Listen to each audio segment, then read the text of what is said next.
Usted es maestro en Derecho, usted es maestro en Derecho Penal por parte del INACIPE, maestro en Derecho Penal Procesal y doctor en Derecho Penal Constitucional por el Instituto Nacional de Estudios Superiores en Derecho Penal. También es destacado en diversos diplomados y especialidades, así como Convencionalidad y Derechos Humanos impartido por la Universidad de Fabra de Barcelona, España, Control y Manejo del Proceso Penal Acusatorio, impartido por el Departamento de Justicia de los Estados Unidos de Norteamérica. También de Sistemas Internacionales y Protección de Derechos Humanos por el ITAM. Se ha desempeñado en diversos cargos en el Poder Judicial de la Federación. Actualmente usted es juez penal especializado en ejecución del sistema penal acusatorio, profesor en maestrías y doctorados en diversas escuelas, conferencista, así como ha participado en diversas publicaciones muy reconocidas. Maestro, para nosotros es un gran gusto tenerlo el día de hoy, perdón, presentando el libro Derechos de Ejecución Penal. Y bueno, esperamos aprender muchísimo de usted y pues los micrófonos son de usted. Les recordamos a los participantes, ¿verdad?, tener cuidado con nuestros audios y como lo decía el doctor Gabriel, en manera de lo posible tener nuestras cámaras encendidas. Bienvenido, maestro Rueda. Muchísimas gracias nuevamente, muchas gracias al grupo de Estudio Luna, al maestro Gabriel y a Alicia Elizabeth y de igual manera a todos los que lo integran.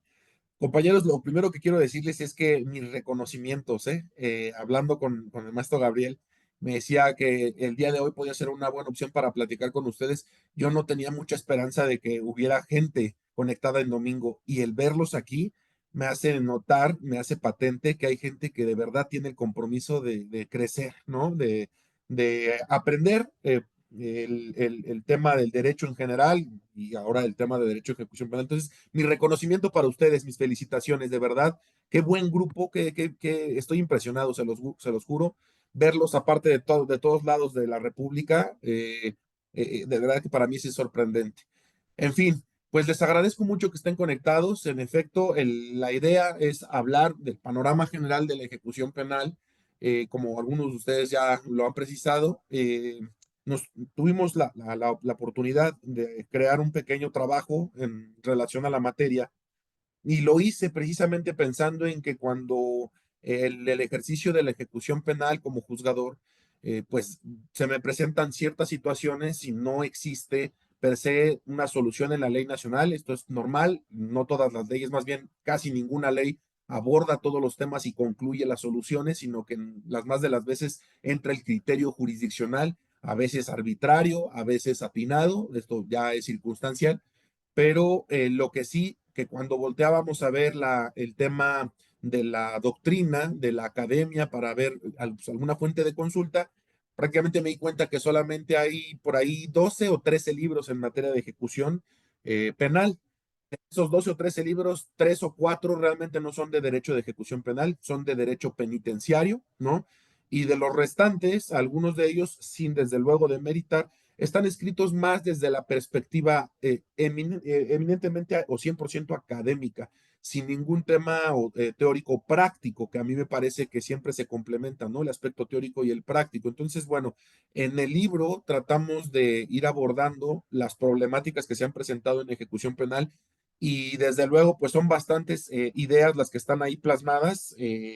A manera de síntesis, les menciono que vamos haciendo un análisis de la necesidad de reformar la Ley Nacional de Ejecución Penal y ante las problemáticas que se presentan, cuáles son las soluciones que los jueces de los estados en donde ustedes se encuentran, claro, no podríamos ser uno por uno, pero sí la mayor queja de los litigantes, entiendo que existen bastantes compañeros que litigan el ámbito de la ejecución penal también, eh, pues tienen posturas o ideas que no son consistentes, que no son armónicas en cada entidad federativa y pues bueno, tampoco en un propio estado. En Ciudad de México somos 40 jueces de ejecución penal y les podría decir que por desgracia habrá más o menos como 25 o 26 criterios para dar solución a un solo asunto, ¿no? Y eso que genera incertidumbre para todos ustedes, porque si lo que vengo a pedir es un beneficio preliberacional, el juez A no pide que ofrezcas prueba ahorita, pide que ofrezcas hasta el momento de la audiencia, y el juez B ni siquiera resuelve en audiencia, lo hace por escrito.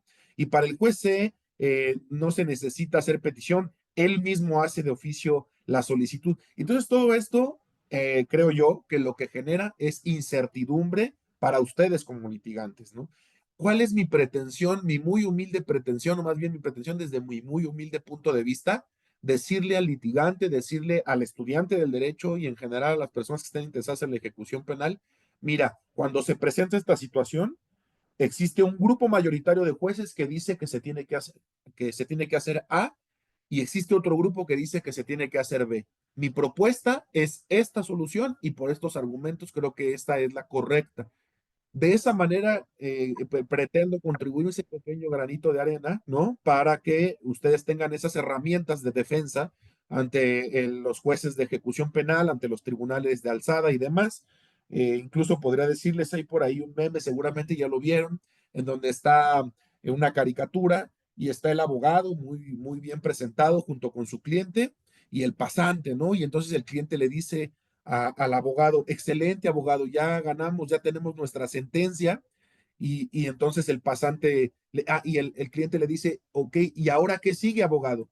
Y entonces el pasante le dice al abogado, sí, ¿ahora qué sigue? Y el propio abogado le responde, no lo sé, nunca había llegado hasta aquí, ¿no?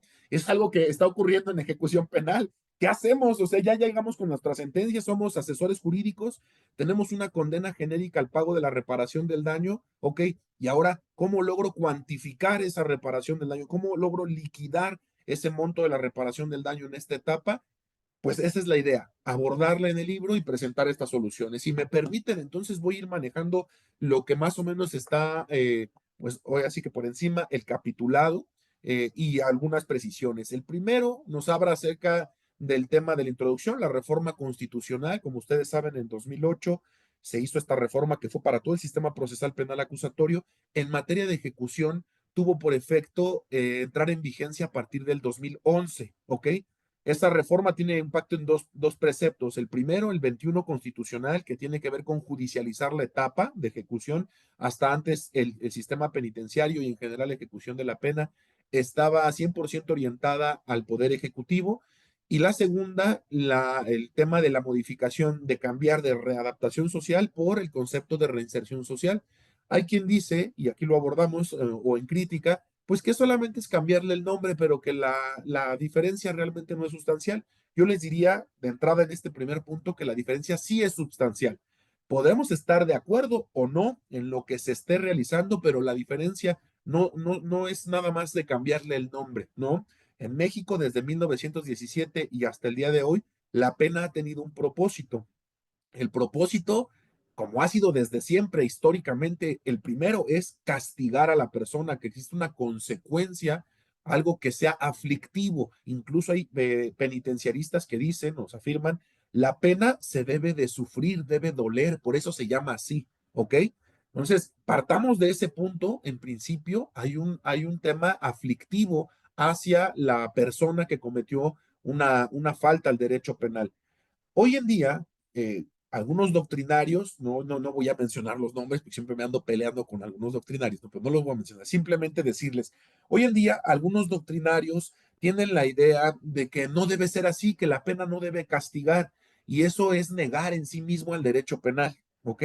Desde luego que el derecho penal castiga y a por más garantistas que pretendamos ser, aislar a una persona durante 15 años de su vida, pues díganme ustedes si eso no lo conciben como un castigo. Desde luego que lo es y lo va a ser siempre.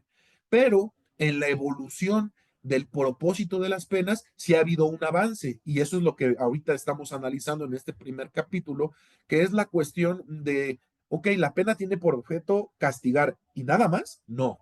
Tiene también otros propósitos, básicamente uno más, y ese es lo que justifica el Estado democrático de derecho, que no solamente te castigo por aislarte de la sociedad y apartarte el mayor tiempo posible, sino que ese castigo tiene un propósito y una orientación. Hoy en día se le denomina reinserción social. ¿Y en qué consiste esta reinserción social? En que yo te pueda reincorporar a la sociedad, que puedas regresar a la sociedad, a tu vida en libertad, como una persona productiva, como una persona, este concepto se los comparto y ténganlo muy presente siempre, una persona autosuficiente, capaz de generar sus propios recursos, de cubrir sus propias necesidades, a través de un empleo, a través de alguna actividad laboral, etcétera, que le permita no necesitar delinquir nuevamente. Por supuesto, nos estamos orientando mucho a un tema patrimonial, pero las más de las veces, yo les diría que en un gran porcentaje, el problema de la delincuencia sí tiene que ver con factores económicos, incluso en el caso de la delincuencia organizada, ¿no? El factor económico es relevante. Pero les decía, en México el propósito de la pena ha tenido al menos tres sentidos. El primero fue la regeneración, ¿no? Que empezamos en la Constitución del 17 y hasta el 47, más o menos, 46, 47, en que se hace la reforma para pasar al modelo de readaptación. ¿Qué era la regeneración? La regeneración era el castigo por el castigo mismo. Si ustedes buscan en la Constitución y los diarios respectivos en el debate sobre el contenido del propósito de la pena y del concepto de regeneración, no lo vamos a encontrar expresamente en donde el constituyente permanente reconociera que solamente era aislar, pero así lo era. Incluso podemos, yo siempre que hablo de este tema, lo trato de identificar, ¿no? ¿Recuerdan las películas de Pedro Infante en donde la persona trae un uniforme con rayas de color negro? Bueno, ¿por qué? Porque la pena lo que tenía por objeto, además de castigar, era estigmatizarte, que te lacerara. La persona, al verse tras ese uniforme, recuerda en todo momento que él está tras barrotes, tras las rejas, ¿ok? Entonces, es introyectarle en la mente que él cometió una falta y que como consecuencia de ello, toda la sociedad lo debe identificar con ese uniforme. Esto, por supuesto, fue cambiando, ya no existen este tipo de uniformes, al menos no en el caso de nuestro país, pero bueno, ahí está un claro ejemplo. Un segundo punto, se hablaba mucho de, se fue a picar piedra, ¿no? Ok, había trabajo en la ejecución de la pena y esto de picar piedra era verdad. Pero ¿por qué era picar piedra, compañeros? Porque el picar piedra implicaba que yo me parara a las 6 de la mañana, en efecto, con un pico, a estar golpeando una piedra durante todo el día, de sol a sol, ¿no? 10, 12 horas picando la piedra y cuando terminaba de picar esa piedra, al final del día, ¿qué había aprendido? Absolutamente nada, ¿no? El trabajo de picar piedra, pues, no sirve de absolutamente nada, no era además productivo, no generaba una ganancia y esto era un círculo negativo. ¿Por qué razón? Pues porque la persona cuando egresaba de un centro penitenciario, pues simplemente no había aprendido o no tenía ninguna herramienta, el empleo de picar piedra no le iba o sea, no hay gente esperando a los internos para ofrecerles trabajo de picar piedra, no era un trabajo productivo, no generaba recursos, no generaba ganancia, y lo que hacía en la persona era recordarle que él no era útil para la sociedad. Lo que tú estás haciendo no nos interesa, no nos sirve como sociedad, simplemente fue regresarte el mal en un concepto de retribucionismo absoluto, ¿no? El mal con mal se paga, ¿cierto? Ok. Evolucionando, pasamos en más o menos 1946 al modelo de readaptación social. Y aquí yo les podría decir que es la primera vez en que ya se introduce un elemento adicional a ese castigo. Ya no solo es castigarte por castigarte, estigmatizarte.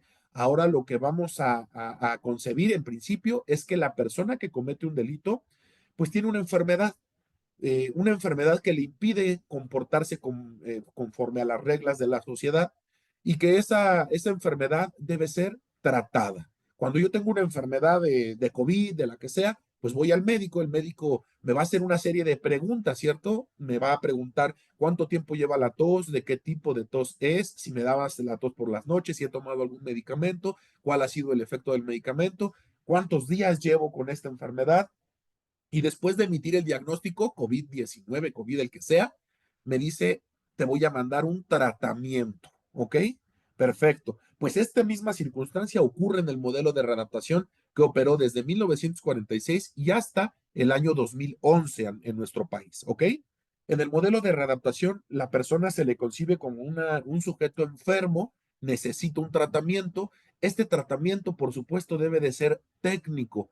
Necesitamos atenderte en varios rubros, en varias áreas, para concluir al momento de tu egreso del centro penitenciario, pues generarte una posibilidad de reincorporación social y que los factores criminógenos que te llevaron a cometer ese delito desaparezcan, claro está, en la medida de tus capacidades, de las posibilidades y herramientas institucionales y demás.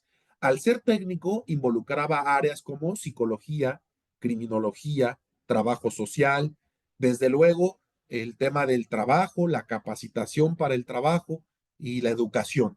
Estos eran los ejes rectores, ¿no? El trabajo, la capacitación para el trabajo y la educación. Entonces vamos avanzando, ciertamente, aunque todavía no es lo ideal, por lo menos en este modelo a la persona ya se le está dando herramientas adicionales al trabajo lacerante. Se le dan herramientas de trabajo, pero además de capacitarte para hacer algo.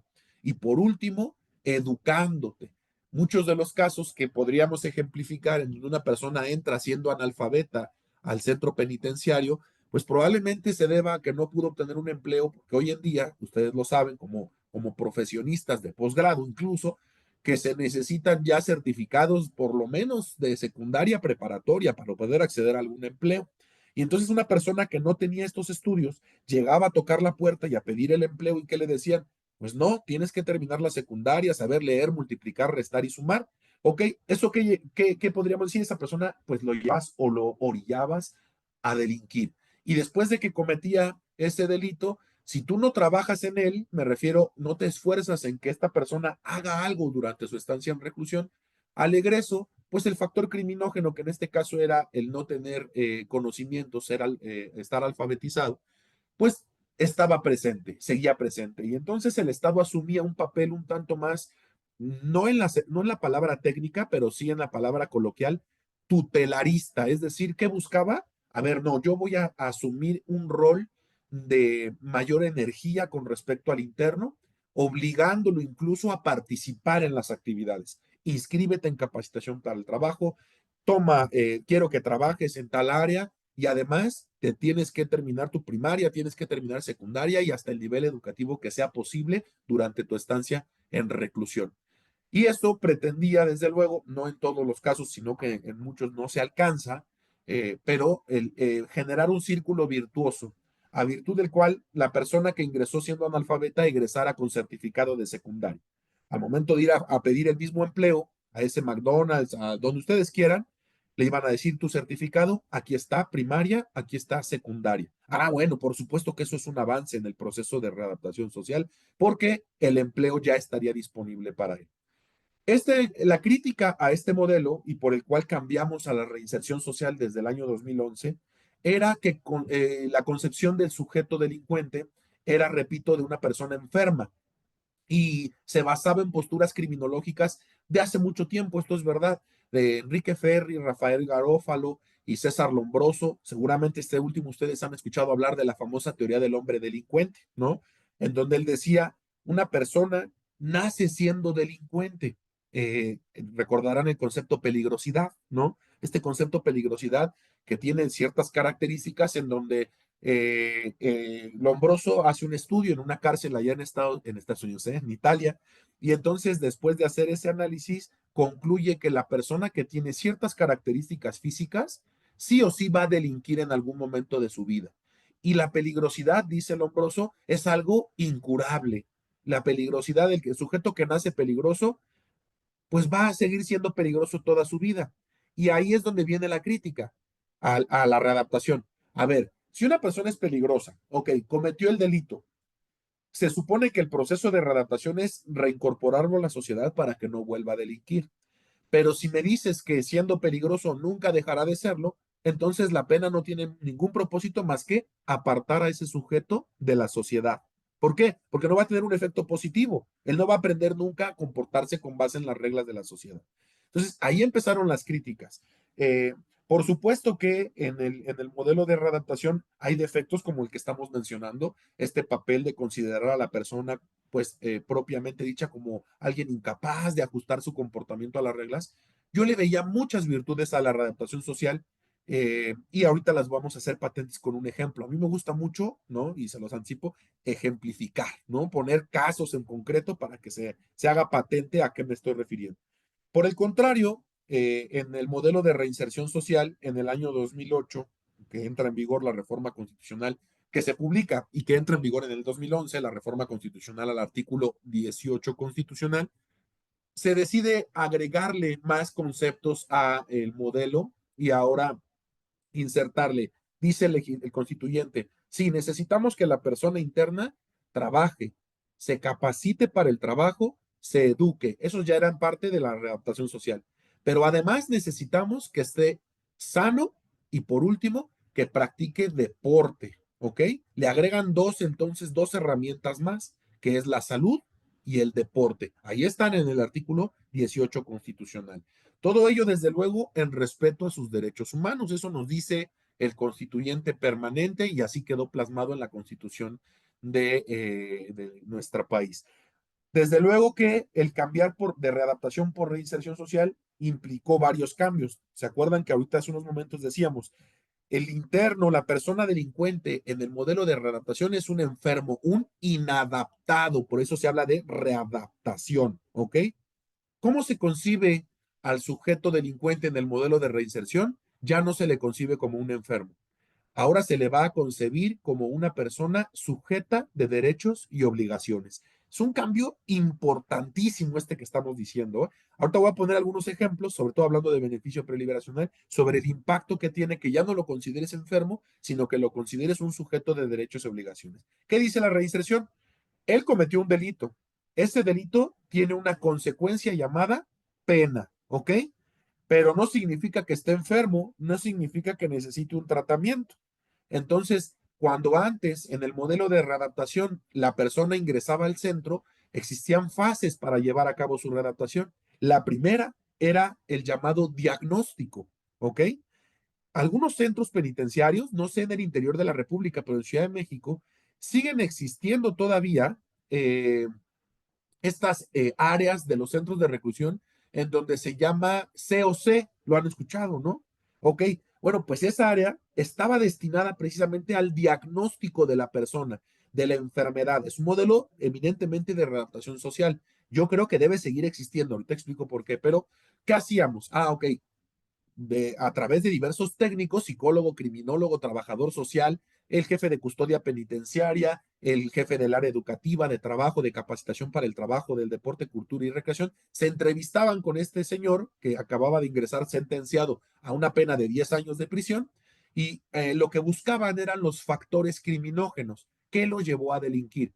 Pues decíamos, el ejemplo de una persona que no tiene estudios, que no tiene, no solo no tiene estudios, sino que incluso no sabe leer ni escribir, y que cuando iba a pedir un trabajo no se lo daban por esa ausencia de conocimiento y de certificaciones por parte del Estado, pues ¿qué necesita? Desde luego, alfabetizarse, desde luego ser incorporado a la primaria, continuar con la secundaria. Oye, ¿qué sabes hacer? ¿Cómo te ganabas la vida?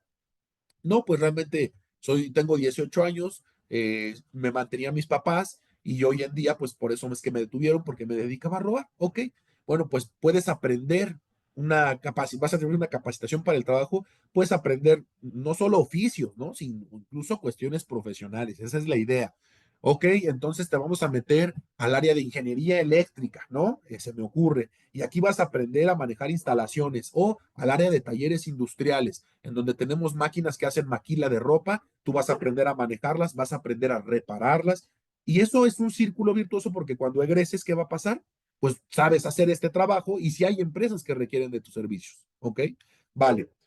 Pues ahora, en el modelo de reinserción, ya no debe, dicen los académicos, no debe existir un diagnóstico, porque se diagnostica la enfermedad y él no está enfermo. Ya lo dijimos, ¿verdad? Entonces, en vez de que haya un diseño de un plan de tratamiento en donde se le diga a la persona, tú vas a hacer estas actividades, ahora va a existir algo llamado plan de actividades. Ya no es tratamiento técnico progresivo, ahora es plan de actividades. ¿En qué consiste el plan de actividades? Básicamente en la puesta a disposición que hace el Estado a través del centro penitenciario de las herramientas con que cuenta para que la persona pueda participar en esas actividades. ¿Qué le tiene que decir según la Ley Nacional de Ejecución Penal, artículo 105, el centro penitenciario al interno? Mira, Marco, Dios no lo quiera, ¿verdad? Pero Marco, te pongo a tu disposición estas actividades, ¿ok? ¿Ya terminaste la secundaria? No, me quedé a la mitad. Bueno, pues te ofrezco que puedas tomar y terminar la secundaria, ¿ok? Dos, no tienes ya tienes la secundaria terminada, pues te ofrezco el bachillerato, ¿ok? Para que también puedas tomar el bachillerato. Ok, perfecto. Tengo cursos de capacitación para el trabajo. Tengo uno de carpintería, uno de electricidad, otro de mantenimiento, otro de cocina. ¿Cuál de ellos quieres tomar? Ah, bueno, pues este. Y así se diseña el plan de actividades. Lo que antes era un acto unilateral del Estado, en teoría ahora es un acto consensado entre el centro de reclusión y la persona privada de la libertad. ¿Ok? Ahí ya empezaré yo con mi primera inquietud con el modelo de reinserción, al menos en el aspecto doctrinario o académico. Voy a poner algunos ejemplos a continuación para hacer patente cómo no necesariamente puede ser lo más correcto. El plan de actividades entonces es voluntario. Si tú quieres participar, lo haces. Si no, no pasa absolutamente nada. Decía algún académico cuando estábamos recién allá por el año 2011 en ejecución, hace ya 13 años, decía, la obligación del centro es, aquí está un balón de básquetbol y si el interno no lo quiere tomar, es problema del interno. Aquí está el curso tal, si el interno quiere tomarlo, lo toma. Si aquí está el cuaderno y el lápiz, si el interno quiere estudiar, estudia. Si no, el Estado no se puede ni se debe meter más allá de esa decisión de la persona privada de la libertad. Es un acto voluntario. Eso dice la academia, ¿sale? En esa tesitura, este tema, en abono a lo que ya les decía, dicen los doctrinarios, en la reinserción social no existe ninguna limitación de derechos, ¿ok? Importante esta parte, ténganlo muy presente. ¿Por qué razón? Dicen, bueno, si la persona trabaja, ¿qué derechos tiene una persona que presta sus servicios, por ejemplo, para una empresa, compañeros? Si yo soy asalariado, por supuesto, trabajo para el gobierno, ¿no? ¿Qué derechos El pago de tendríamos? honorarios. Por supuesto, dice la licenciada Claudia con toda justa razón, hay que pagarle, ¿no? En este caso, un salario a la persona, una prestación, una contraprestación. Pero además de pagarle su salario, tiene derecho a la seguridad social y además tendría derecho al Infonavit o al Fobiste y además tendría derecho a que su esposa o sus hijos puedan acudir también a esos centros. Otra prestación que nos reconoce la ley laboral, tiene derecho a qué? A vacaciones, tiene derecho a aguinaldo, ¿cierto? Tiene derecho a las utilidades. Bueno, pues los doctrinarios dicen, ah, esos derechos no fueron limitados en la sentencia. En la sentencia solo se dijo 10 años de prisión. Si tu Estado le ofreces un trabajo a la persona o alguna, lo que se conoce como industria penitenciaria, le ofrece trabajo, pues entonces esta persona que le ofrece el empleo tiene que garantizarle y respetarle todos esos derechos a la persona privada de la libertad. En apariencia parece algo bueno, ¿no? Parece algo positivo, qué bien que se le reconozcan estos derechos. Ahorita vamos a ver cómo no necesariamente es así. Y insisto, lo voy a ejemplificar. Voy al caso en particular. En el año 2011 me invitó el entonces director de la penitenciaría al interior del espacio penitenciario para conocer básicamente lo que hacían esas actividades, ¿ok? Y entonces me mostró y me dijo, mire, aquí tenemos una maquila, una nave industrial enorme, tenemos maquinaria que nos prestó o que nos consigna Adidas o tal empresa de ropa, ¿ok? Y dice, esta máquina no para, su señoría, está trabajando las 24 horas del día. Aquí yo tengo comisionados a 300 internos que primero se capacitaron en aprender a manejar la máquina y ahora ya la manejan y además incluso algunos saben repararla cuando se detiene, cuando se descompone. A principios de mes, Adidas viene y nos deposita un tráiler, un contenedor entero de material, tela, resortes, todo lo que sea necesario para elaborar ropa, ¿ok? Nos deja ese contenedor, se va. Durante el mes, estos 300 internos que saben trabajar la máquina, que han aprendido, producen ropa. Esa ropa, cuando terminan de hacer la maquila, viene el mes siguiente el camión de Adidas, el tráiler, descarga nuevamente tela y se lleva todo el producto terminado y fabricado. Y Adidas lo vende en sus tiendas, por vía internet, lo que sea. Y Adidas les está pagando el salario mínimo a todos los internos que trabajan en esta área. Son 300 internos. ¿Ok? Bueno, entonces, claro, no es mucho el ingreso. Digamos, a hoy en día, no sé en cuánto está el salario mínimo, supongamos algo así como 6 7 mil pesos, ¿no? Depende de la zona geográfica, pero bueno, dejémoslo en 7 mil pesos al mes. Ok. Esos 7 mil pesos no van a hacer que el sentenciado se haga millonario pero sí le permiten cubrir sus necesidades, incluso aportarle a su familia cierta cantidad de dinero mensual. Incluso si debía la reparación del daño, pues empezar a pagar su reparación del daño buscando un beneficio preliberacional, ¿no? Entonces es un círculo virtuoso.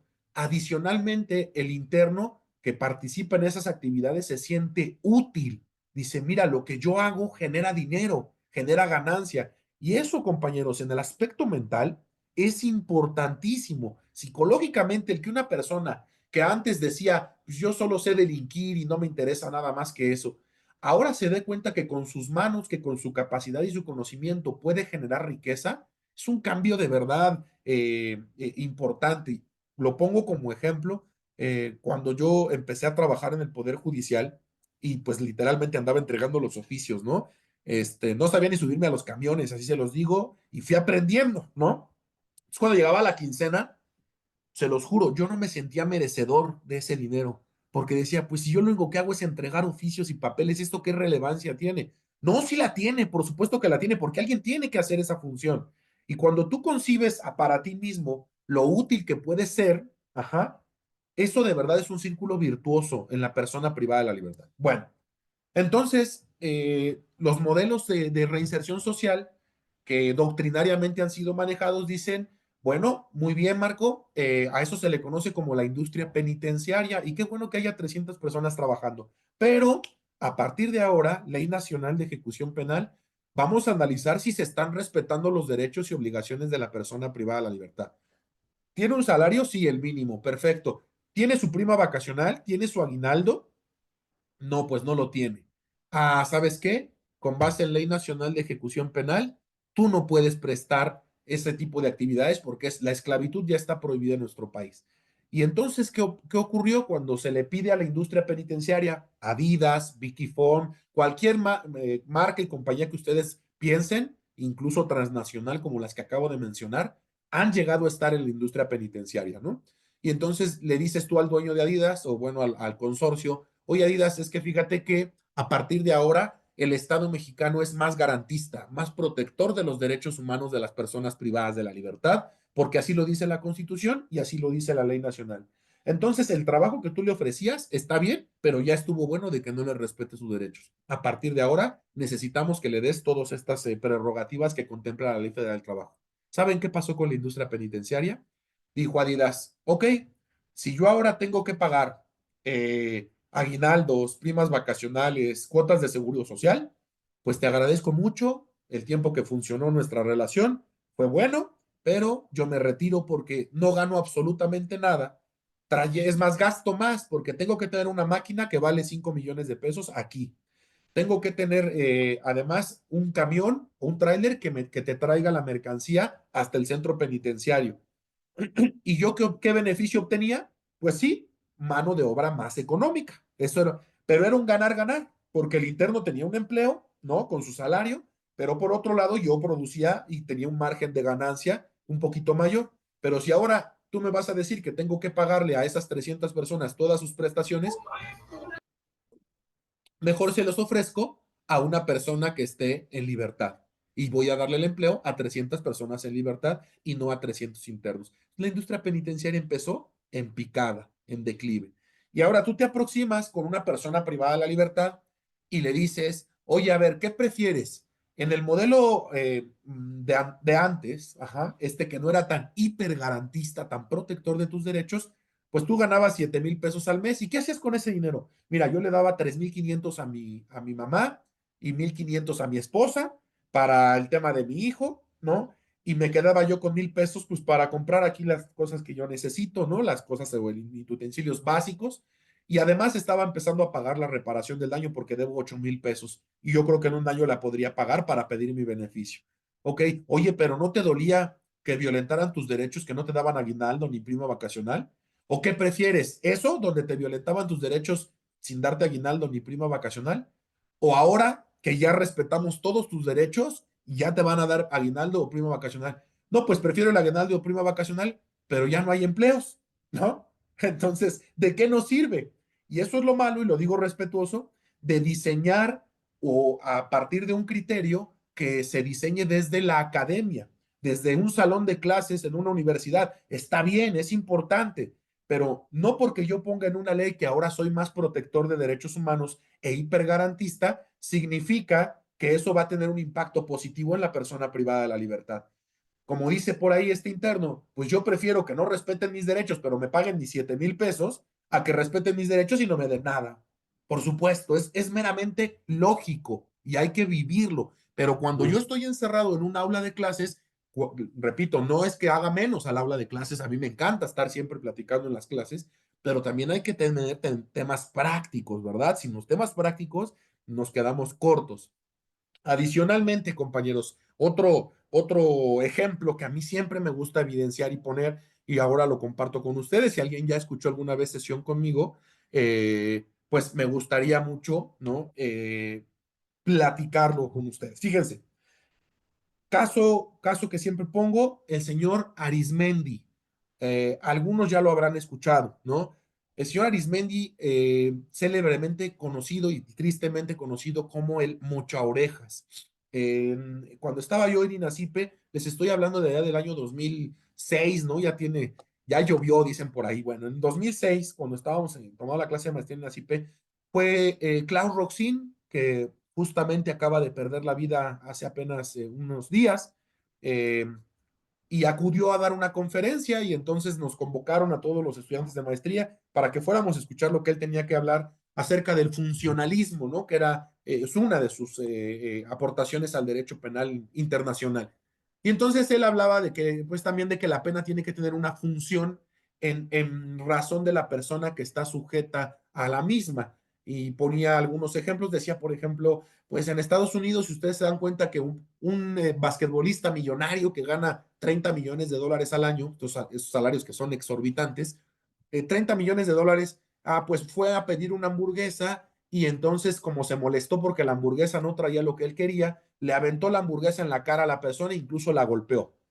Bueno, pues en México sabríamos que eso corresponde a un delito de lesiones que se castigará con, depende de su gravedad, ¿no? Vamos a poner 6 meses de prisión, sustituibles por un tema económico. Y decía Roxin, ¿y de qué nos sirve que a este basquetbolista le digamos 6 meses de prisión sustituidos por el mismo número de días multa, que son $5,000?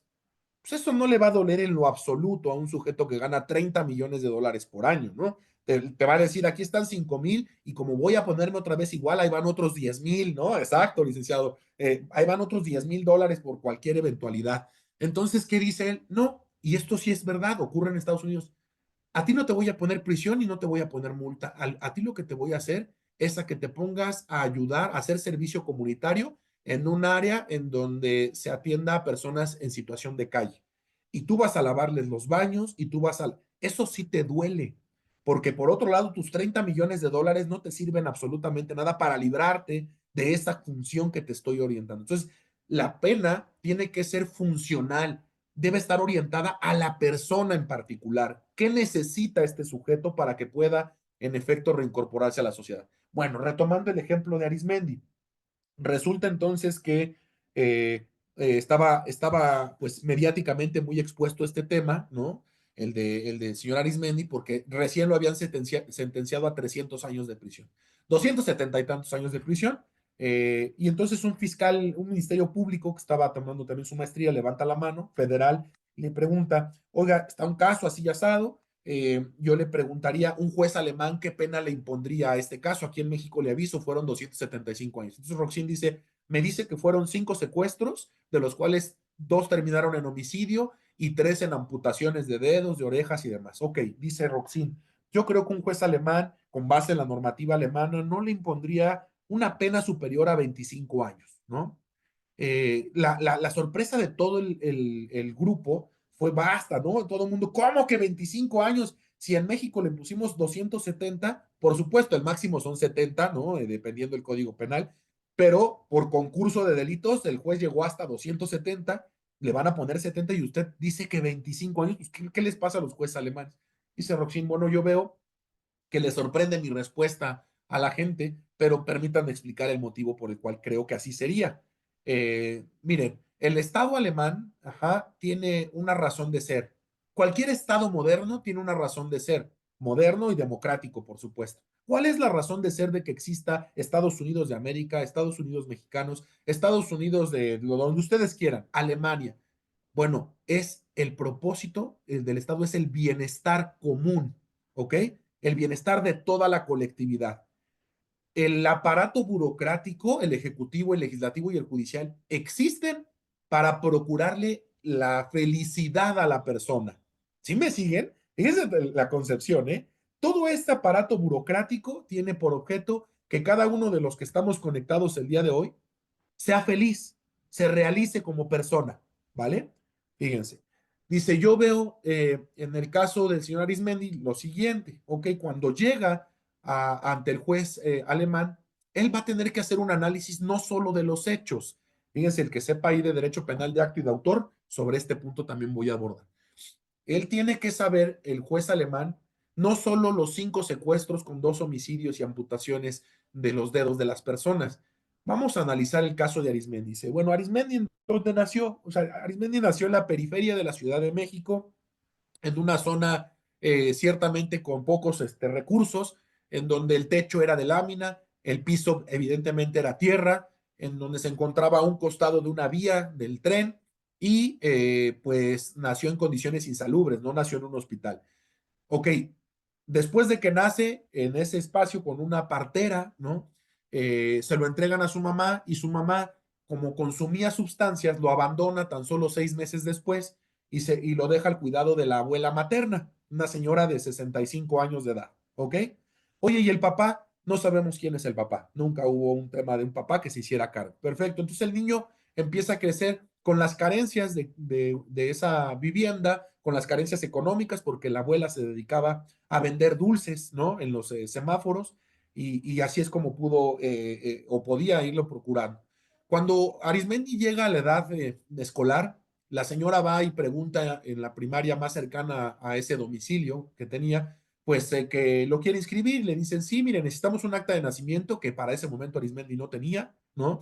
Eh, necesitamos que venga con pantalón azul y suéter rojo. El uniforme aquí se vende, cuesta 800 pesos. Necesita 2 cuadernos, doble raya, 5 lápices, 2 colores, un sacapuntas y unos plumones para pintar y colorear. ¿Y cuánto cuesta eso? Pues otros 1,000 pesos, ¿no? Ok, entonces la señora hace sus cuentas. Ah, y la famosa cuota inicial que dicen que no existe, pero sí existe, ¿no? En las escuelas públicas, ¿no? En fin, son en total 2,300 pesos. Y dice la señora, pues yo gano cada quincena entre 1,900 y 2,000 pesos.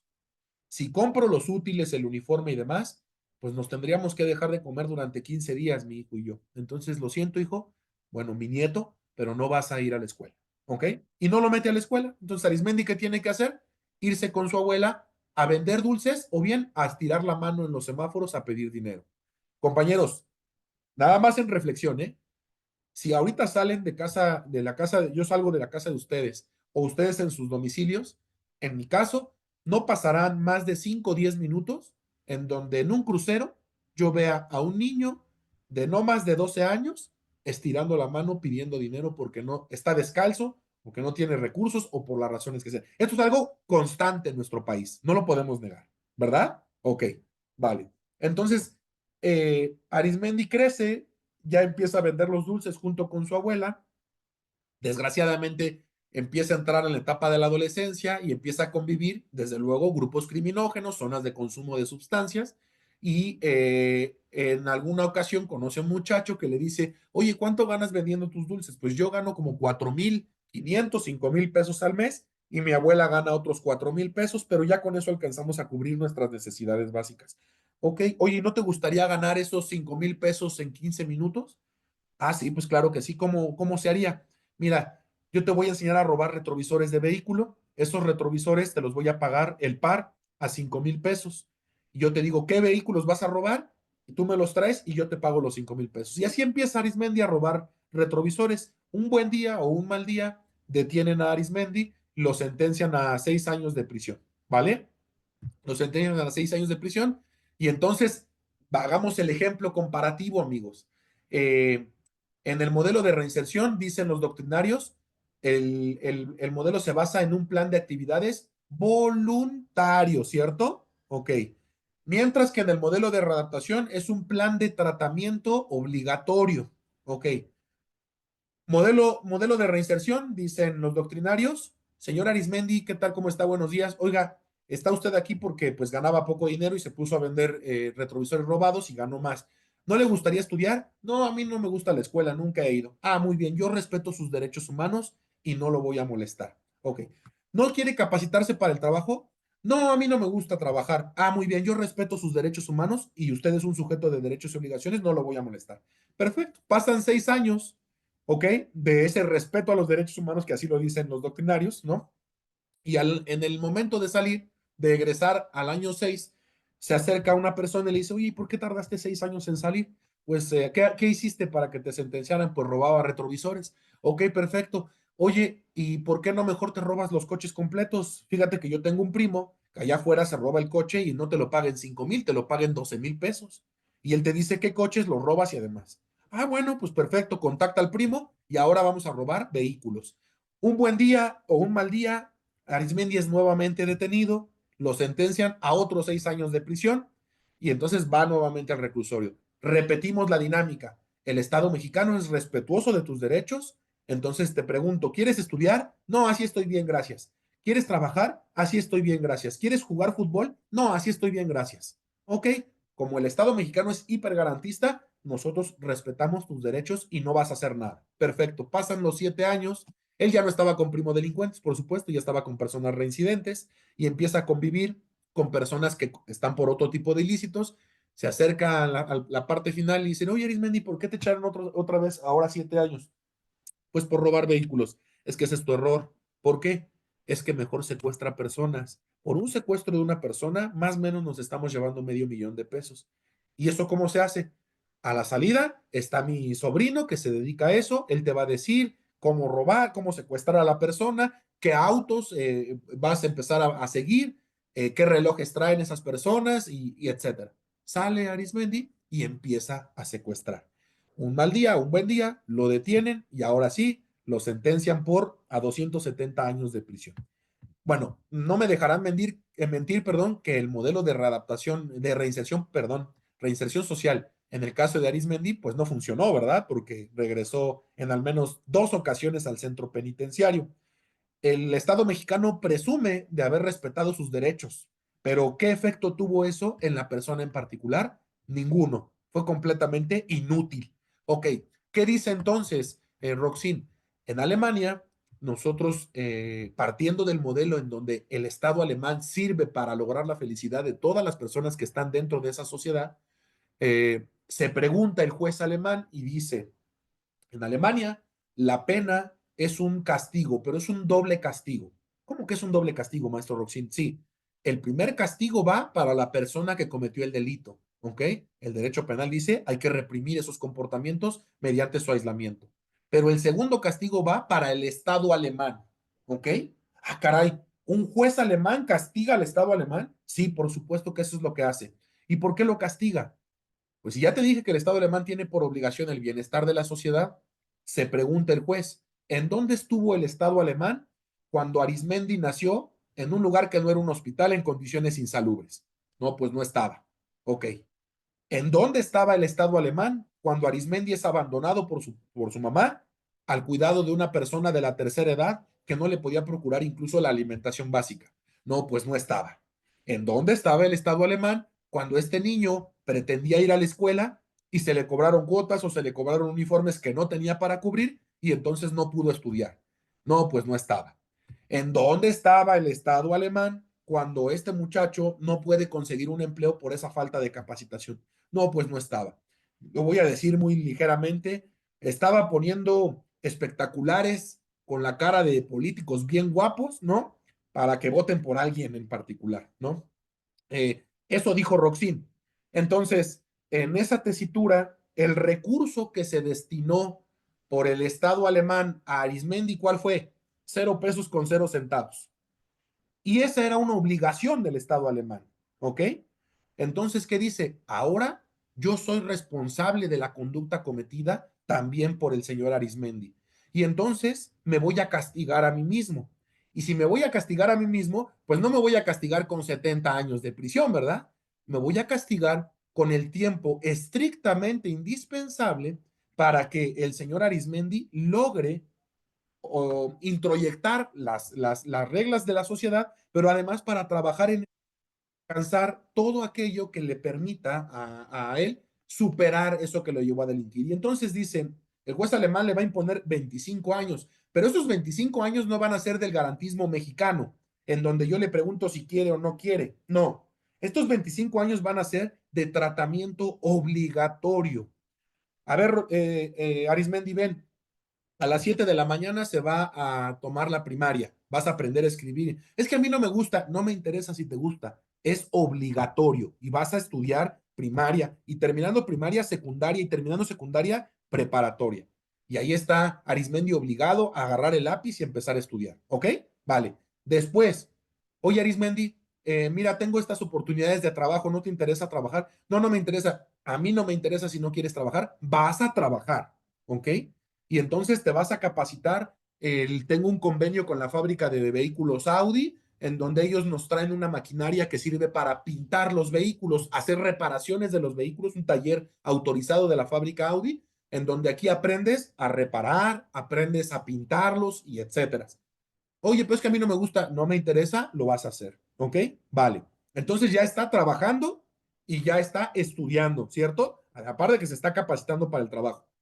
Por último, ¿sabes qué, Arismendi? Vas a tomar terapia todos los días martes de las 7 de la noche a las 8 y los jueves de las 6 a las 7. Terapia psicológica. Durante los 25 años de internamiento, terapia psicológica, porque dice Roxin, yo observo que Arismendi, ya estando en esa última fase de su carrera delictiva, cuando secuestraba, aunque le hubiesen pagado el rescate, él privaba de la vida a la persona. Aunque le hubiesen pagado el rescate, él le amputaba las orejas, le amputaba los dedos a sus víctimas. Y entonces, ¿qué dice Roxin? Lo que observo aquí es que hay un tema de resentimiento hacia la sociedad, de frustración de una persona. Y dice Roxin, ¿y cómo no la va a tener esa frustración si desde que nació la sociedad, el Estado y la vida lo han tratado peor que a un animal? No ha tenido ninguna oportunidad de desenvolverse en sociedad, nació en condiciones insalubres, el Estado lo reprimió siempre en su comportamiento, no, no me refiero al delictivo, sino en la posibilidad de salir adelante. Y tiene razón, ¿no? Tiene razón. Él no tuvo ninguna oportunidad como nosotros la hemos tenido y prueba de ello es que ustedes son profesionistas destacados. Si ustedes no hubiesen tenido el soporte, ¿no? Económico de alguien, quien haya sido, ¿no? Mi papá, mi mamá, mis tíos, mis abuelos, pero hubo alguien que cuando éramos nosotros pequeños hizo los pagos respectivos de nuestros útiles, de algo se hizo cargo de nosotros. ¿Estamos de acuerdo? Unos con mayor, ¿cómo decirlo?, holgura, otros con más apretados, pero el caso es que se logró el propósito porque ustedes están aquí, son profesionistas, ¿no?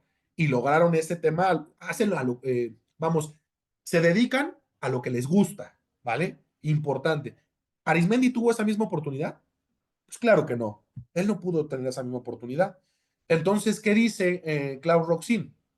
Yo cuando veo que hace ese tipo de maniobras de amputar manos y dedos y demás, pues más bien es lo que le está regresando él a la sociedad, ¿ok? Y cuando ve a ese sujeto que va a bordo de un vehículo Mercedes-Benz con un reloj que vale 500,000 pesos, él se pregunta, ¿por qué él sí puede tener esa vida de opulencia y yo ni siquiera puedo tener para comer? ¿No? Entonces, en gran medida, tiene razón y dice, no puede ser posible que estas desigualdades sociales estén latentes. ¿Qué haces entonces? Te pones a trabajar. Ok, llega el año 25, para concluir ya con Arismendi, y egresa la persona del centro penitenciario, me refiero en Alemania. ¿Qué dice Klaus Roxin? Bueno, en estos 25 años, tú certificaste primaria, secundaria, preparatoria. En estos 25 años te hiciste un experto en maniobrar la máquina que se necesita para reparar y pintar vehículos en la fábrica Audi. Adicionalmente, durante 25 años, 2 veces por semana, una psicóloga estuvo brindándote soporte y apoyo emocional, incluso si era necesario psiquiátrico, para que lograras superar tus frustraciones. Ahora que vas a egresar, tenemos un espacio en donde tú puedes vivir, un pequeño departamento, no más de 50 metros, pero que tiene los servicios básicos, y hay un empleo que te está ofreciendo la fábrica de vehículos Audi. Vas a ganar el salario mínimo, que son 1,800 euros, algo así como 40,000 pesos, ¿no? Para 40,000 pesos mexicanos. Y con eso te alcanza perfectamente para cubrir tus necesidades. Versión México, bueno, pues supongamos, ¿no? Que durante los 7 iniciales años del internamiento se respetaron de manera garantista sus derechos humanos de la persona privada de la libertad, no se le incentivó a participar en nada. Y cuando llegamos al egreso, les pregunto, compañeros, así nada más, ¿en dónde creen que sea más posible que se haya logrado un proceso de reinserción social? ¿En Alemania o en México? Pues por supuesto que la respuesta es muy clara, ¿no? En aquel país, porque ahí se trabajó en el interno, se trabajó en él. Claro, en todos lados va a haber reincidencia, por supuesto, pero hay muchos menos posibilidades de que reincida en un lugar en donde él ya recibió terapia psicológica, ya tiene medios para subsistir, a en otro en donde yo presumo un supuesto respeto a sus derechos a cambio de que no haga absolutamente nada en el centro penitenciario. ¿Cuál es la madre de todos los vicios? Dicen en mi casa y decía mi mamá, la ociosidad, ¿verdad? Una persona que no hace absolutamente nada, en el mejor de los casos va a salir igual que como ingresó. En el peor de los casos va a salir con otras habilidades delictivas que no tenía al ingreso al centro penitenciario. Y eso creo yo que nadie lo debe ni lo puede negar. Entonces, el modelo de reinserción, yo no digo que sea malo, pero sí creo que se ha mal interpretado, que se ha tergiversado y que esta situación de que la persona solo participe de manera voluntaria es un error. Fíjense, cierro ya el tema, este apartado con el siguiente punto. Cuando yo voy a una audiencia inicial en etapa de ejecución y voy introduciendo que yo siempre llevo una audiencia inicial que no está prevista en la ley nacional y ya en la obra está justificado por qué los internos llegan y están así, miren, con una cara de aburrimiento absoluto, ¿no? Se están durmiendo o etcétera. Y entonces yo le digo a esta persona, señor, usted fue sentenciado a 7 años de prisión y hasta puede responderme, sí, eso ya lo sabía, ¿para qué me manda a llamar? ¿No? Ya sé que estoy sentenciado a 7 años. Eh, usted compurga en el año 2032, el 2 de marzo del 2032, por decir un ejemplo, ¿no? Y entonces él dice, bueno, pues ni hablar.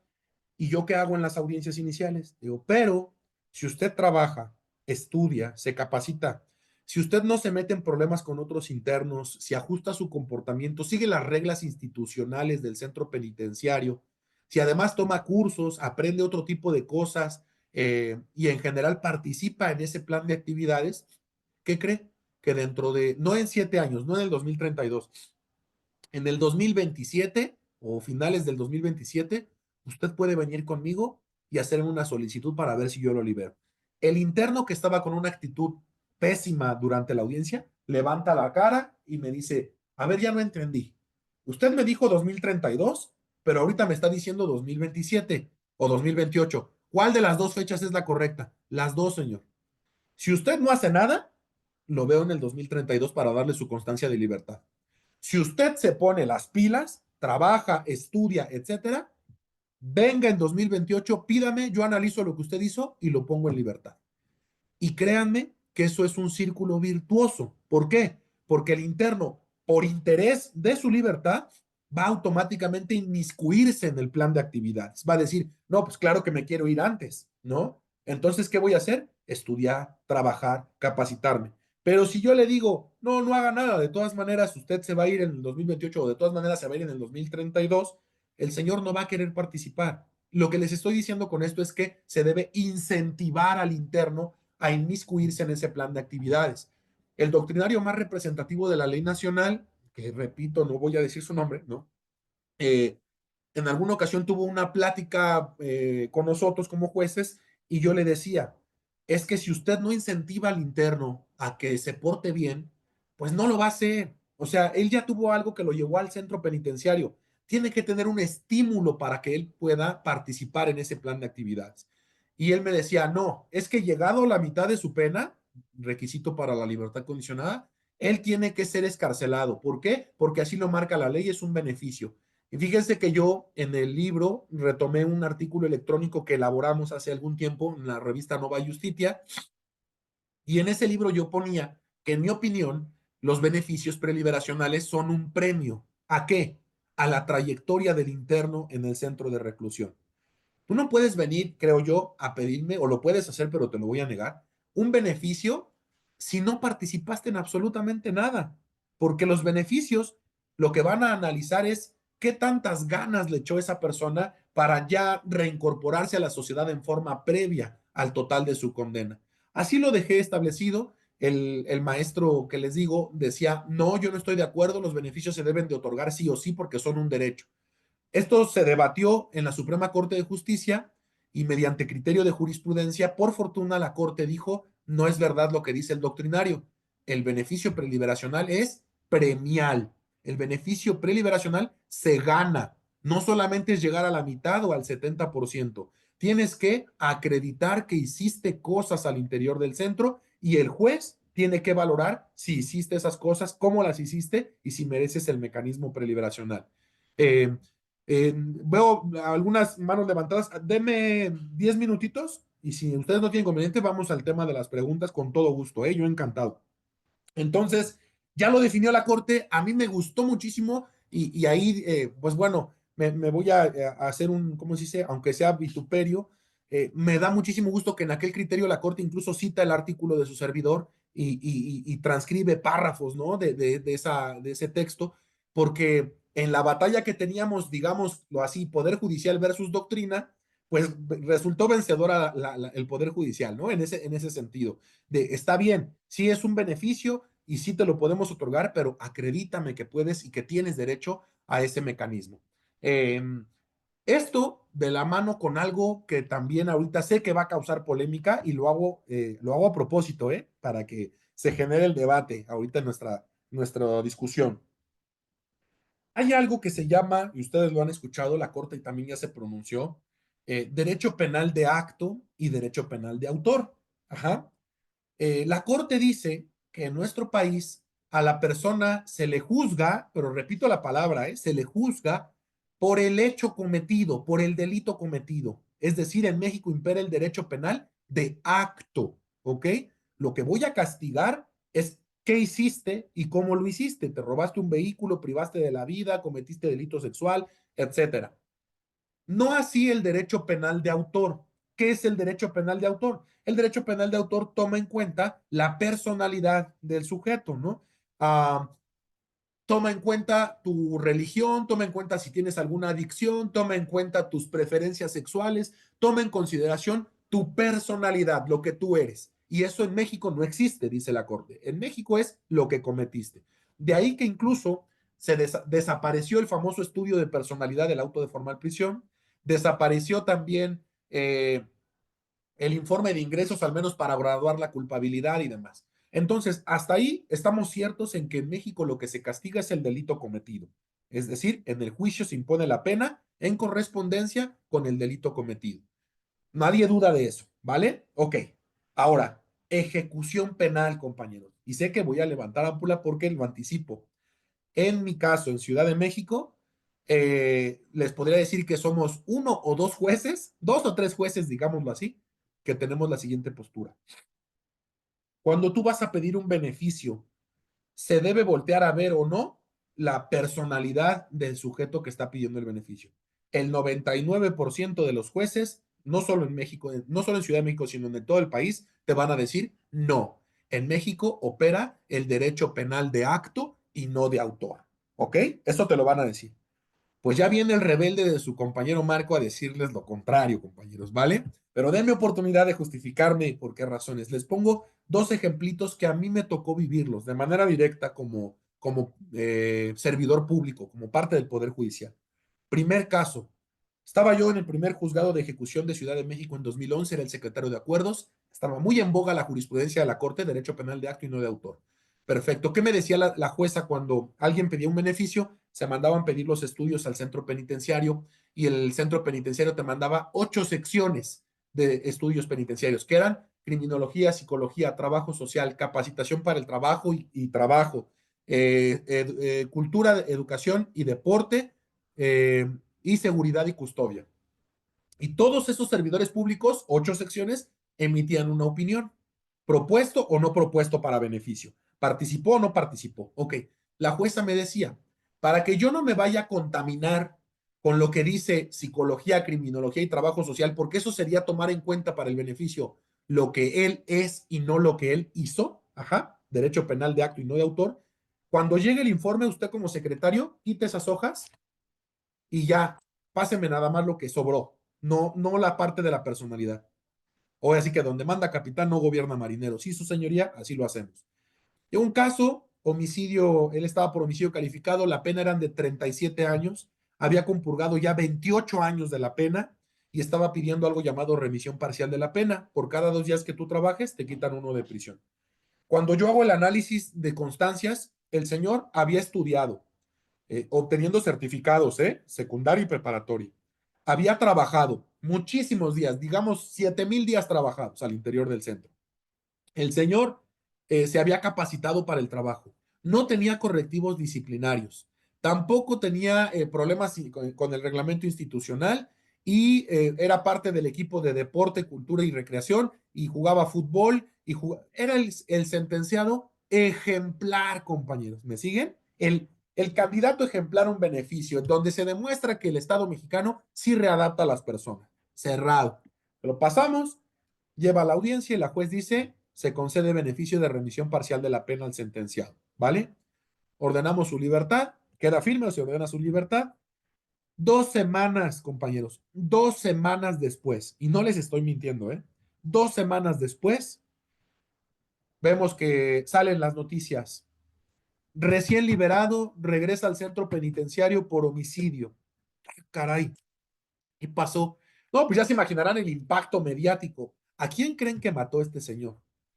Al policía que 28 años antes lo puso a disposición en el interior del reclusorio y que para ese momento ya era un comandante de la policía de investigación. ¿Ok? Salió, investigó hasta que lo encontró y lo privó de la vida. ¿Ok? Obviamente se hizo una bomba mediática porque andan liberando delincuentes y es un homicida, bla, bla, bla, bla, bla.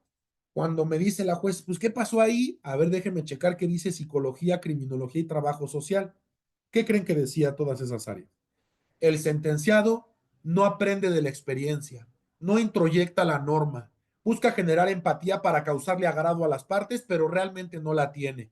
Está muy frustrado porque dice que su familia, incluida su esposa, sus hijos y su señora madre, lo abandonaron porque no lo visitan. Cuando él se sacrificó porque todos los delitos que cometía, ellos se beneficiaban económicamente de eso. Y ya que él está pagando, nadie lo viene a visitar. Eh, Adaptabilidad social ínfima, baja, capacidad criminal alta, cuestiones psicológicas y criminológicas evidenciadas ahí. Fíjense, si yo, más bien si la jueza hubiese tomado en consideración psicología, criminología y trabajo social, hubiera negado el beneficio. Oiga, pues si eso qué de relevante tiene, pues se los pongo así, que un ser humano estaría con vida. Ya no me meto si es policía o no es policía. Un ser humano estaría con vida. Así se los digo. Primer ejemplo. Segundo ejemplo, y ya voy a abrir el debate, para que no crean que nada más es de acá. Ok, segundo ejemplo. Trabajé en el Poder Judicial de la Federación algún tiempo. En algún caso que me pasó la magistrada, yo lo estaba revisando en el aspecto jurídico no era tan relevante, o sí lo fue, pero es que era una persona que trabajaba en el ejército, ¿ok? Una educadora de un CENDI del ejército. Inician su auto de formal prisión en el sistema militar, de justicia militar. Ella se va al amparo y la corte resuelve que si bien el delito lo cometió encontrándose en funciones de militar en un CENDI como educadora de un CENDI, cierto es que no lo cometió en desacato a una función militar, ni tampoco con motivo de la disciplina militar, de tal suerte que pertenece al fuero federal el conocimiento de ese asunto, pero civil, ¿ok? Y entonces nos lo mandan acá al Poder Judicial de la Federación, nosotros lo conocimos y ya, eso es el aspecto jurídico. El caso era pues muy triste. Ella es al frente de un grupo, ¿ok? De 17 menores de 4 años de edad cada menor, evidentemente. Primero o segundo de kinder, no lo recuerdo, ¿no? Por ahí así.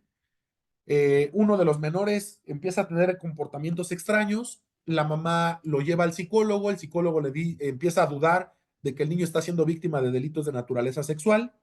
Esto tema la mamá lo platica con otras mamás y le dicen, ¿qué crees que también mi hijo? Conductas hipersexualizadas, palabras que los niños a esa edad no conocen ni deberían tener. Pues resulta que llevan a los 17 niños al psicólogo y de los 17, 14 presentaban rasgos característicos de víctimas de delitos de naturaleza sexual. ¿Ok? ¿Quién cometió los delitos en su agravio? La educadora que los cuidaba, que estaba a su cargo, ¿vale? Y delitos desde abuso hasta violaciones, ¿ok? Eh, bueno, es triste para mí ese caso, en fin. Fíjense, compañeros, ahorita que salgan en su domingo, que andan más relajados, van a ir a desayunar o van a ir a ver a su familia o van a ir a correr o lo que ustedes quieran hacer. Y de pronto se les atraviesa un sujeto que se pasa el semáforo y ustedes alcanzan a frenar. ¿Estamos de acuerdo? No chocan. Queda nada más en el susto y en el freno. Muchos de ustedes, sino que la mayoría, van a accionar su claxon en 5 ocasiones. Algunos otros van a bajar el cristal y le van a decir, eres un, y le van a decir muchas cosas, ¿ok? Estamos de acuerdo, ¿verdad? Claro, habrá otros que sean más mesurados, contenidos en sus emociones y que simplemente digan, qué bueno que no pasó nada y me retiro y continúo mi marcha, ¿no? Pero digamos que el 80 o 90% de las personas va a reaccionar de manera, pues, violenta, verbalmente o a través del claxon. Yo soy uno de esos, ¿eh? No, o sea, no crean que me excluyo. Yo por lo menos le toco el claxon 5 veces. Fíjate, ¿no? Ibas a generar el accidente, la muerte. Ok, perfecto. Pero de eso a que yo diga, déjame bajo, saco una navaja y lo voy a empezar a lesionar, hay un abismo de diferencia, ¿cierto? Eso ya está en un escalón arriba. Unos pueden decir, pues yo me bajo y me lío a golpes. Otros dirán, pues yo me bajo y traigo un arma de fuego y lo privo de la vida, ¿no? Ok. El caso es que el 99%, si no que el 100 de los que estamos aquí, tenemos algo que se llama factores inhibidores del delito, ¿ok? Ustedes saben, ajá, que no deben bajarse y atacar a esa persona, aunque estén muy molestos con ella, ¿cierto? No lo van a hacer. ¿Por qué? Porque tienen un factor inhibidor del delito. Un segundo ejemplo, salen y van a la plaza y en la plaza hay este ejemplo para los hombres. Hay una chica muy atractiva, ¿no? Visualmente para ustedes. Pues les llama la atención, sí, pero eso no significa, y estoy seguro que nadie de aquí lo va a hacer, que van a acercarse y a realizarle tocamientos. ¿Por qué? Porque ustedes tienen ese inhibidor que dice, respeta, tú no puedes invadir la libertad de esta persona, debes de permitirle ella hacer lo que ella quiera y tú no estar invadiéndola. ¿Estamos de acuerdo? Eso no significa que no te llame la atención, pero tú te limitas, te inhibes a realizar maniobras. Ok, perfecto. La pregunta que yo les digo acá en el ejemplo del delito sexual es, esta persona, esta mujer que siendo licenciada en pedagogía, ¿ok? Abusó de manera indiscriminada durante un año de un grupo de menores de edad que no tienen la capacidad de resistir desde luego un comportamiento de esa naturaleza, ajá, tiene algo en su cabecita, ¿no?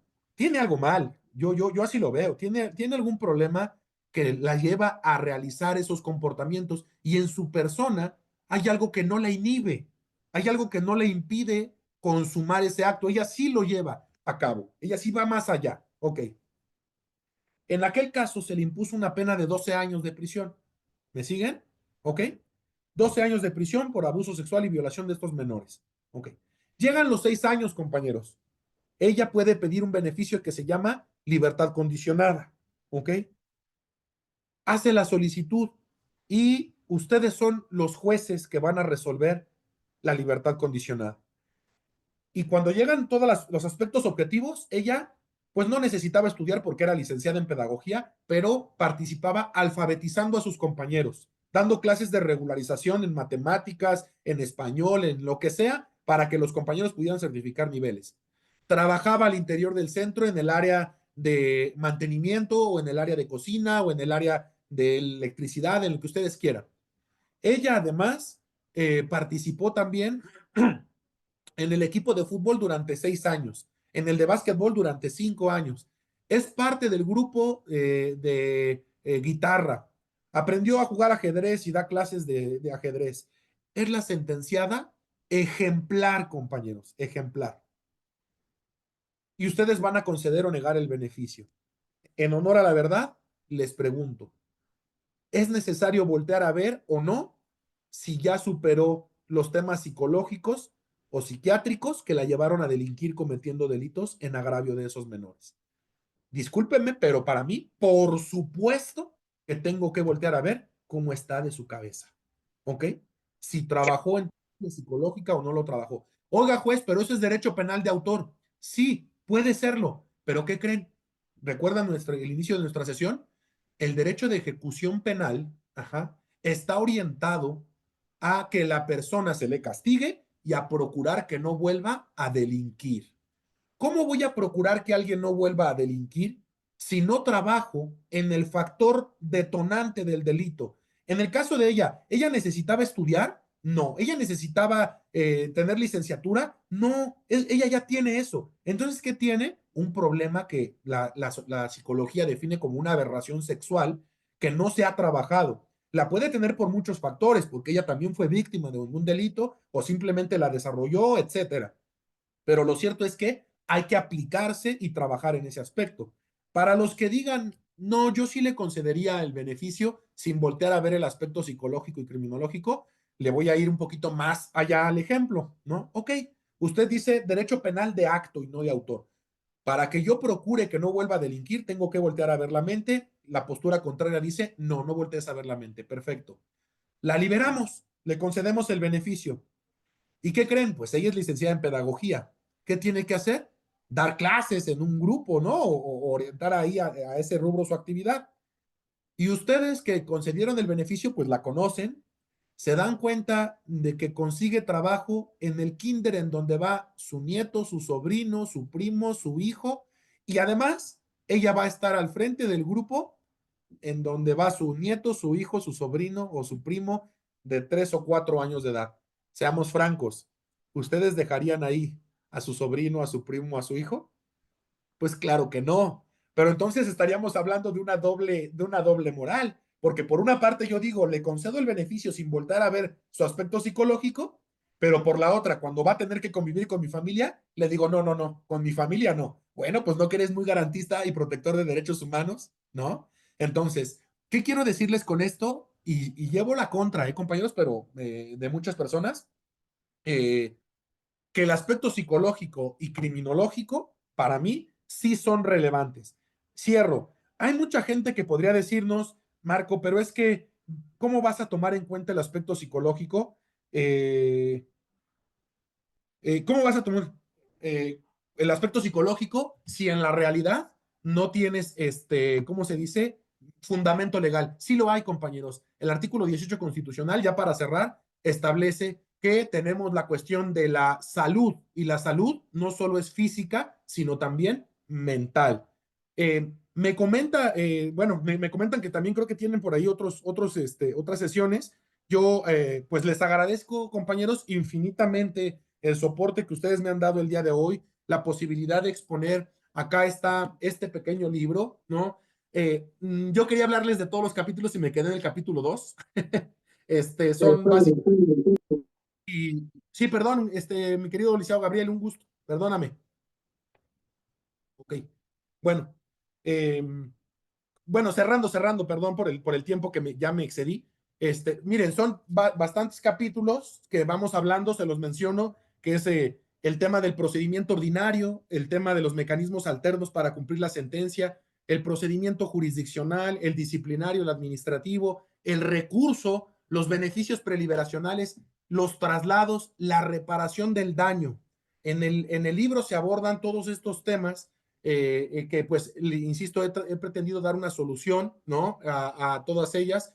En el chat he visto, créanme, he leído todos y cada uno de los comentarios y yo les agradezco infinitamente su apoyo y su soporte. No sé si me permitas, licenciado Gabriel, si sea posible que por tu conducto, por conducto de este chat, les pueda compartir, ¿no? El teléfono para, si a alguien con todo gusto está interesado, igual este grupo me encantó, es pues, volumen, ¿no? Y bastantes comentarios, lo cual también hace patente que la gente está escuchando, ¿no? Que está atenta y yo les agradezco. Ojalá que más adelante podamos nuevamente, pues, repetir algún tipo de plática, a lo mejor para algún tema en particular, algún tema ya más en concreto, por ejemplo, beneficios, por ejemplo, reparación del daño, su cuantificación, etcétera. Y pues bueno, les comparto el teléfono de en donde se podría adquirir la obra. Y bueno, pues te agradezco mucho, licenciado Gabriel, y te ofrezco una No, disculpa por entenderme, ¿eh? fue planeado estratégicamente para obligarte, querido maestro, querido amigo, a que nos des clase. Angelito Valderas, que es el que coordina todo, nos está pidiendo, bueno, y varios amigos en el chat, que si podemos hacer las clases cada domingo. Era para obligarte a darnos clase. Sí, Comprar el libro, primero comprar el libro, lo analizamos para poder debatirte. gracias. También vamos a hacer presentación en el Reclusorio Norte, Oriente y Sur, si tú nos dejas, Sí, por supuesto. presencial. Vas a dar el número, bueno, y aparte los doy yo en los grupos para que puedan adquirir el libro. Ya hay una petición, mi querido Jorge Camacho, que es el subdirector de allá de averiguaciones en carpetas en Morelia, ya me pidió tu libro, me comprometí a que yo se lo consigo para Por que supuesto. Pero sí, si tú ordenas, próximo domingo, 9 de la mañana, 9 a 11. Sí, por supuesto, podemos ver, no sé, algún tema, se me ocurre el de beneficios en concreto, el tema de reparación del daño, que son temas, pues sí, interesantes, y yo estoy puesto, Con todo gusto. Próximo domingo, Maestro, 9 a 11, damos la continuidad, nada más, ojalá puedas darles el teléfono para efectos de Sí, que muchos se quieren los, Los adquirir. teléfonos, señor juez, muchas gracias. claro que sí, muchísimas gracias. Miren, anoto el teléfono, ahí va, y se los voy diciendo por si a alguien le interesa. Pues ahí está el teléfono en el chat. Ahora les comparto. Ah, no, creo que no está saliendo, ¿verdad? Es que está a todos. Bueno, les digo el número, es 55 59 30 82 93. 55 59 30 82 93. Ahí está, y pues de ahí les pueden dar el tema. El consejo que les doy, ese teléfono lo tiene la editorial, ¿vale? Son 260 cuartillas. El libro tiene un valor para la editorial de 500 pesos, pero si ustedes le mencionan a la persona que los atiende, que son alumnos o que hemos platicado, en este caso en el grupo de Estudio Luna, se les hace el 20% de descuento y queda en 400 pesos. El profe, costo, el costo disculpe, es de 55 pesos, perdón, 60 pesos por Cepomex. 8 a 10 días hábiles está el libro con ustedes. Sí, perdón. ¿podría repetir por favor el número? Es que no alcancé a apuntarlo. Sí, con todo gusto. Se lo repito, 2 segundos, es 55. Ay, 2 segundos, ya se me fue a mí también. Está. 55, 59, 30, 82, 93. ¿Ok? Acá está. Tenemos la dicha, mi querido Gabriel, y con eso me despido porque sé que andan atareados, de que el tiraje fue de tan solo 500 porque pues uno no sabe los alcances, y por fortuna ya estamos por terminar, vamos en el libro 380, ya no nos quedan 120, gracias a Dios. Entonces pues ya está a la orden, y pues un gusto. Nos vemos acá el próximo domingo, si ustedes se gustan conectar, 9 a 11, ¿cierto? Cierto, cierto, querido amigo. Te agradezco muchísimo el tiempo. Un gusto a saludaros a todos desde Ciudad de México. Les mando un fuerte abrazo y que tengan un buen día. Y disculpen, la siguiente intercambiamos opiniones y demás. Gracias, Vamos a la señoría, clase, excelente ponencia. vamos a la Perfecto. clase del doctor Gracias, su Quintino. señoría. Excelente Muchas gracias, ponencia. señoría. Excelente. Gracias.